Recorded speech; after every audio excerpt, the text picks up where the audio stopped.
శ్రీమాత్రే నమః.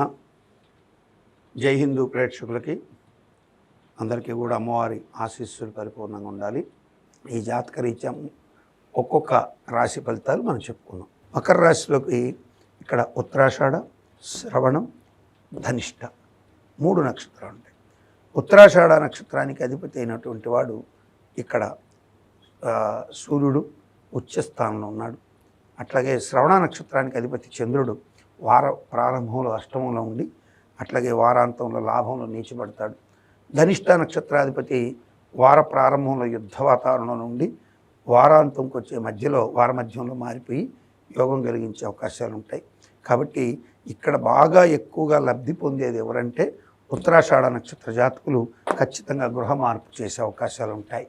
ఇల్లు మారడం లాంటి శుభాలు ఎక్కువగా ఉంటాయి. సూర్య కుజ డైరెక్షన్ అంటే దక్షిణ తూర్పు వాకిళ్లతో యోగాన్ని కలిగినటువంటి ఇంటికి మారడానికి అవకాశాలు పెరుగుతాయి. అట్లాగే కుటుంబంలో తల్లికి తండ్రికి అట్లాగే వంశానికి సంబంధించినటువంటి విలువల్లో కూడా గణనీయమైన మార్పులు వస్తాయి. భార్యాభర్తల మధ్య నెలకొన్నటువంటి వివాదాలకు సంబంధించి ఒక సానుకూల వాతావరణాలు ఏర్పడేదానికి ప్రస్ఫుటమైనటువంటి స్థితి ఉంటుంది. అట్లాగే కళత్ర మాతృస్థానం మీద చంద్రుడి పైన ఉండడం చేత భార్యాభర్తలు వారి తల్లికి ఇటువంటి రిలేషన్స్ ఏదైతే ఉంటాయో వాటిల్లో కూడా శుభకరమైనటువంటి పరిణామాలు చోటు చేసుకునే అవకాశాలు ప్రస్ఫుటంగా ఉంటాయి. ఉద్యోగ వ్యాపారాదుల్లో అనూహ్యమైనటువంటి మార్పులు చోటు చేసుకుంటాయి. మంచి శుభకరమైన పరిస్థితులు ఉత్తరాషాఢ నక్షత్రం వారికి ఉంటాయి. శ్రవణ నక్షత్రం వారికి వార ప్రారంభం కొంచెం అభద్రతంగా అన్యమనస్కంగా చిన్న చిన్న ఇబ్బందులతో శ్రవణ నక్షత్రం వారికి మొదలవుతాయి. కానీ వార ప్రారంభం తర్వాత 21వ తారీఖు నుంచి 22 నుంచి క్రమంగా వీరిలో యోగానికి మార్పులు మొదలవుతాయి. ఆ తర్వాత వారాంతంకి వచ్చేసరికి మరలా ఆర్థిక పరమైనటువంటి చిన్న చిన్న ఇబ్బందులు తలెత్తే అవకాశాలు ఎక్కువ ఉంటాయి. ఇచ్చిన మాటని వాగ్దానాన్ని నిలుపుకోలేనటువంటి అసహాయ స్థితిలో పడే అవకాశాలు ఉంటాయి. కాబట్టి ఈఎంఐలు ఈ యొక్క ఏదైతే ఇచ్చినటువంటి లోన్లకు సంబంధించినటువంటి హామీలు వీటి విషయంలో మీరు అతి విశ్వాసానికి వెళ్ళి హామీలు ఇవ్వకుండా ఉండి ఇచ్చినటువంటి హామీలు నిలుపుకునే విషయంలో కూడా ఇవ్వలేని పరిస్థితిని ముందే అవతల వాళ్ళకి తెలియజేయడం ఇటువంటివి చేసుకుంటే రక్షణాత్మక చర్యల్లో బాగుంటాయి. సంతాన విషయాల్లో యోగవంతమైన స్థితి ఉంది.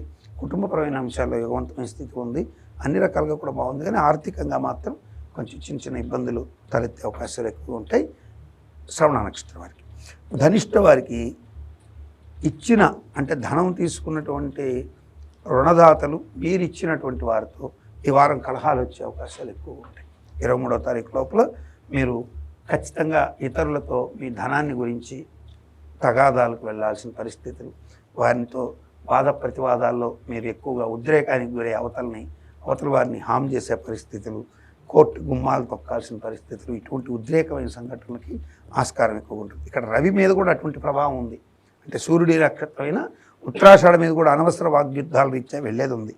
కానీ యోచనతో వెళ్ళేదానికి ఆస్కారాలు ఎంత ఉన్నాయో కుజుడికి అటువంటి యోచన చేసేంత టైం లేకపోవడం, రాజు కాబట్టి ఉద్రిక్తభరితమైన నిర్ణయాలు, మంత్రితో కొట్లాటలు, ఇటువంటి వాటి వల్ల సరైనటువంటి ఆలోచన సరళి నశించిపోతుంది. కాబట్టి ధనిష్ట వాళ్ళు ఈ వారం చాలా మౌనంగా సంయమనంతో వ్యవహరించి సమస్యల్ని పరిష్కార దిశగా ఆర్థిక విషయాల్లో చాలా తెలివితనంగా అవతల వారిని మీకు అన్ని రకాలుగా చెక్కు, ప్రాన్స్ నోట్స్ ఇటువంటివన్నీ తీసుకొని జాగ్రత్తగా అవతల వాళ్ళని మీరు అన్ని ఫ్రేములు వాళ్ళని ఇబ్బంది పెట్టే విధానాలు మీకు రావాల్సిన విధంగా ఎలా తీసుకోవాలనే అంశాల్లో జాగరూకతగా వ్యవహరించినట్లయితే తప్పక మంచి జరిగే అవకాశాలు ఉంటాయి. ఇక మకర రాశి వారికి ఈ వారం కనుక మనం చూసినట్లయితే వీరికి దశరథ శనీశ్వర స్తోత్రం చదువుకోవాల్సిందే. ఖచ్చితంగా దశరథ ప్రోక్త శనీశ్వర స్తోత్రం చదువుకోవాలి. అలాగే ఇంద్రకృత లక్ష్మీ ప్రార్థన, సుబ్రహ్మణ్యేశ్వర స్వామి పూజ చేసుకోవడం, అట్లాగే నాగేంద్ర స్వామి వారిని ప్రత్యేకంగా పూజ చేసుకోవడం శుభాన్ని కలిగిస్తుంది ఈ యొక్క మకర రాశి వారికి. ఇందులో ఉన్న శుభాలే మీకు కలగాలని మనస్ఫూర్తిగా సర్వేశ్వరుని వేడుకుంటూ నమస్కారం.